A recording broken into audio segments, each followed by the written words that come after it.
direct, priorité à la parole.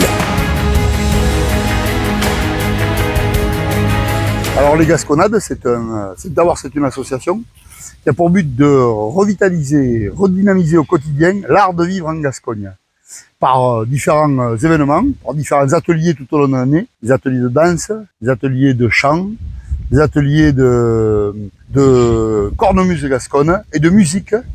Et notamment, c'était un peu le rendu de la copie ce week-end de notre association où nous avons monté un festival qui s'appelle Les Gasconades. C'est ça tout à fait, bal gratuit avec un peu le buffet des restes vendu à prix coûtant un peu à tous les gens qui sont là, toujours des gens très sympathiques qui côtoient notre festival. Et c'était la dernière journée en effet, et là il y a tous les bénévoles qui sont en train de ranger toutes les tables, les chaises, et merci aux bénévoles d'ailleurs, parce que sans bénévoles, sans petits bras, il n'y a pas de festival. C'est un bon festival cette saison, vous avez été un peu embêté par la pluie, c'est ça?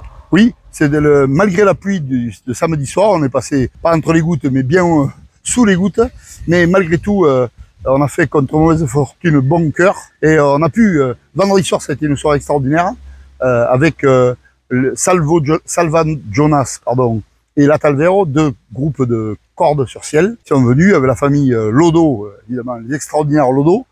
Et ça, c'était samedi soir. Et vendredi soir. Et ce samedi, hier soir, on a eu Regain et les Bourrichous de Toulouse qui ont joué en première partie.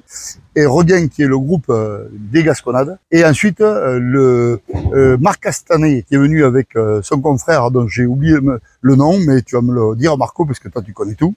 Et qui nous ont enchanté malgré le mauvais temps. Il a fallu qu'on se déplace un peu en catastrophe sous le chapiteau de la cathédrale de Lectoure, là, à côté de la cathédrale et de l'hôtel de ville. Et on a pu quand même faire un bal et il y avait beaucoup de gens, beaucoup de danseurs. C'était la 9e édition.